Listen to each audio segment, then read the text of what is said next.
Hello everyone. आज हम discuss करेंगे प्रीवियस ईयर क्वेश्चन सीरीज में एक और क्वेश्चन। ठीक है, 2016 का क्वेश्चन है और पेपर 2 का ये क्वेश्चन। ठीक, तो चलो क्वेश्चन समझते हैं। According to NCF national curriculum framework, ठीक है, according to NCF 2005 learning is dash and dash in its character. आपने बताना है कि एनसीएफ के अकॉर्डिंग लर्निंग है क्या। ठीक है, तो एनसीएफ देखो 2005 में जो एनसीएफ आया था वो फोकस करता है कि learning it should be without burden. ठीक है, बर्डन नहीं बच्चे के ऊपर डालना, हमें बच्चे को डेमोक्रेटिक इन्वायरमेंट उसको प्रोवाइड करवाना है। जैसे हमारी सोच है कि कंस्ट्रक्टिविस्ट सोच है कि जैसे एनसीएफ भी यही चीज मानता है कि बच्चे को डेमोक्रेटिक इन्वायरमेंट प्रोवाइड करवाना है। ठीक है, और learning it should be without burden.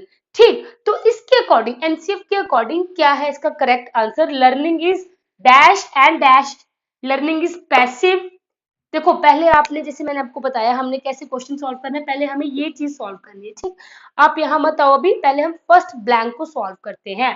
तो हमने इसमें देखना है कि फर्स्ट देखो ये यहाँ पे आपकी कन्वर्जेंट थिंकिंग आ रही है। ठीक है, कन्वर्जेंट थिंकिंग मतलब कि आपको एक ही पर्टिकुलर आंसर देना है, यहाँ पे आप कोई पैराग्राफ या लॉन्ग आंसर्स नहीं दे सकते। तो ऐसे क्वेश्चंस में आपकी कन्वर्जेंट थिंकिंग निकल के आ रही है, आपको लॉजिकली आंसर देना है। क्या लर्निंग पैसिव होती है, क्या लर्निंग एक्टिव होती है, क्या पैसिव होती है एक्टिव। देखो अब आपको लगेगा कि ये पैसिव वाला तो ऑप्शन गलत है, तो दो ऑप्शन तो पहले ही डिस्कार्ड कर देते हैं क्योंकि ये यहाँ पे सेट नहीं बैठते। ठीक, अब देखो active social active simple active तो ठीक समझ गए आप। अब इन दोनों में से कोई एक ऑप्शन आपने चूज करना है। तो क्या सिंपल है लर्निंग? नहीं, सोशल। क्या है इसका correct answer? Option B, learning is, क्या है लर्निंग? एनसीएफ के according learning is active process होती है लर्निंग, जैसे कि आप जानते हो। ठीक, एंड सोशल सोसाइटी। देखो ऐसी पढ़ाई होनी चाहिए जो हमें सोसाइटी से रिलेट करवा सिखाए, जो हमें सोशल बनाए, जो हमें सोशल, हमें जो हमें जिससे हमें हम सोसाइटी में थोड़े मतलब हमें वो सोसाइटी के कुछ नॉर्म्स जो भी हैं वो हम उनको सीख पाए, हमें सोशल बनाए वो लर्निंग। तो ऐसी लर्निंग होनी चाहिए, एक्टिव होनी चाहिए और सोशल होनी चाहिए। अब अगर एनसीएफ की यहाँ पे बात की है तो हम कुछ गाइडलाइंस पढ़ लेते हैं एनसीएफ के।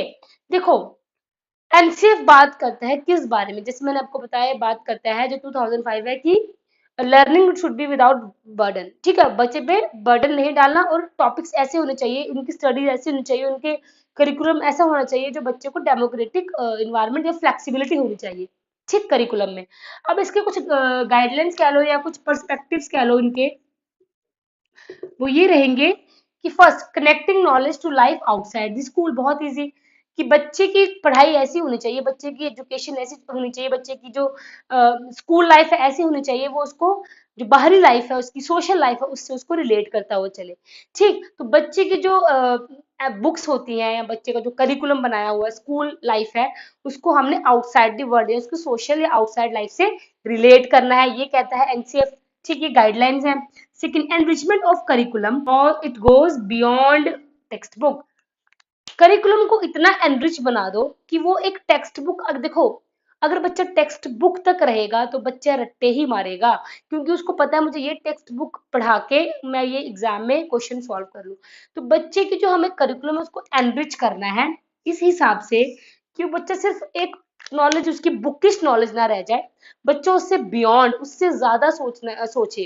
ठीक, बच्चे को हमने डेमोक्रेटिक फ्लेक्सिबिलिटी हमें प्रोवाइड करवानी है कि तुम कुछ भी सोच सकते हो, तो बच्चे अपनी नॉलेज खुद गेन कर सकते हैं। वही चीज बच्चे को हमने बोलना है कि वो खुद कुछ भी सोच सकते हैं, वो एक टेक्स्ट बुक तक सीमित नहीं रहने चाहिए। बच्चे को आउटसाइड जितनी भी उसकी रिलेट करवा के बच्चे को एक्सपीरियंसेस से, देखो जितना बच्चा अपनी सोशल लाइफ या आउटसाइड लाइफ को अपनी स्कूल लाइफ से रिलेट करेगा, बच्चे के एक्सपीरियंस अपने शेयर करेगा क्लासरूम में या अपनी चीजों को डिस्कस करेगा, तो बच्चा उतना ज्यादा उस बुकिश नॉलेज से ज्यादा पढ़ेगा।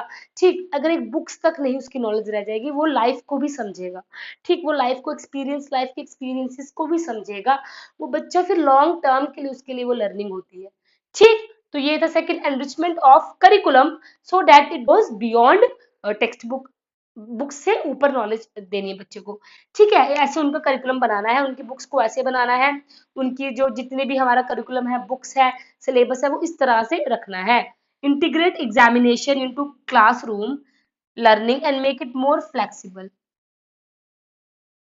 इसका मतलब है इंटीग्रेट करो एग्जामिनेशन को। देखो, अब बच्चों के हमने बच्चों वही चीज आ गई कि लर्निंग को हमने मोर इसको और फ्लेक्सिबल बनाना है। हमने इंटीग्रेशन करवानी है क्लासरूम की। ठीक है, जो एग्जामिनेशन हो रही है उसकी हमें इंटीग्रेशन करवानी है। ठीक, बच्चे को प्रेशर नहीं डालना। ठीक है, एग्जामिनेशन का फ्लेक्सिबिलिटी होनी चाहिए बच्चे के अंदर। ठीक, बच्चे बच्चे मतलब फ्लेक्सिबल होकर सोचे, तो इसलिए इंटीग्रेशन जरूरी है एग्जामिनेशन का।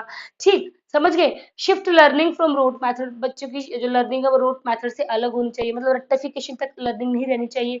Nurturing and overriding identity informal by caring concern with democratic policy of country. बच्चे को सोशल बनाओ, बच्चे को पता चले कि भाई क्या चल रहा है। ठीक है, वो जिस कंट्री में रह रहा है वहाँ की कुछ रूल्स, सोशल, मतलब ये चीजें बच्चे को हमने बतानी है। तो ये गाइडलाइंस है। तो मेन जो इसका पॉइंट जो कह लो आप निकल के आ रहा है वो यही है, लर्निंग जो होनी चाहिए वो एक्टिवली होनी चाहिए। जैसे यहाँ पे लिखा है, सॉरी यहाँ पे लिखा है बी में, लर्निंग एक्टिवली, एनसीएफ कहता है कि लर्निंग बच्चे की एक्टिवली होनी चाहिए, क्योंकि बच्चा क्या है, एक एक्टिव पार्टिसिपेंट है यहाँ पे। ठीक, वो पैसिव नहीं है, ये आपने याद रखना। बच्चा एक्टिव पार्टिसिपेंट है, बच्चा कंस्ट्रक्टिविस्ट है, बच्चे को फ्लेक्सिबिलिटी प्रोवाइड करवानी है, बच्चे को डेमोक्रेटिक इन्वायरमेंट प्रोवाइड करवाना है। ठीक, और हमने बच्चे को एक्सपीरियंस के साथ पढ़ाना है, बच्चे को रिलेट करवा के चलाना है कि भाई बाहर जो आउटसाइड आपके है सोशल लाइफ है जो, वो उसको स्कूल के साथ रिलेट करना है। कि बच्चा सिर्फ एक स्कूल तक सीमित ना रह जाए, बच्चा जस्ट एक क्लासरूम तक सीमित ना रह जाए, उसको हर चीज के बारे में पता होना चाहिए बाहर। उसको उसकी थिंकिंग को हमने डाइवर्जेंट थिंकिंग, जैसे मैंने आपको बताया, वो हर एक पर्सपेक्टिव के बारे में सोचे। तो ये था, ये टॉपिक था, सॉरी ये क्वेश्चन था 2016 का। तो एनसीएफ के मैंने आपको ये गाइडलाइंस इसीलिए समझाए हैं इसमें, तक जिससे आपको थोड़ा, क्योंकि आपको आइडिया लग जाएगा कि एनसीएफ कहता क्या है, एनसीएफ के अकॉर्डिंग, एनसीएफ की जो गाइडलाइंस है वो है क्या। तो आप इस चीज को इजिली समझ पाओगे। तो उनके अकॉर्डिंग भी, एनसीएफ के अकॉर्डिंग भी यही है कि लर्निंग कैसे होनी चाहिए, एक्टिवली होनी चाहिए, और इससे मतलब बच्चे को हमने सिखाना है वो थोड़ा सोशल हो जाए। अब वो उसको अब जैसे हमें पता है कि ह्यूमन बीइंग इज एक, ये क्या है, एक सोशल एनिमल है। ठीक, तो अब ऐसे कि सोशल बीइंग है तो उसको सोसाइटी के तो नॉर्म्स रेगुलेशन सब कुछ सिखाना ही है। तो बच्चे को सोसाइटी के साथ उसको रिलेट करवाते हुए चलना है, उसकी लर्निंग को स्कूल के साथ रिलेट करवाते हुए चलना है, उसकी सोशल प्रोसेस है ये लर्निंग। ठीक है, तो आई होप आपको ये क्वेश्चन समझ आ चुका है, एनसीएफ से रिलेटेड है ये क्वेश्चन। तो इन केस कोई डाउट होगा इसमें तो कमेंट करें। Thank you so much.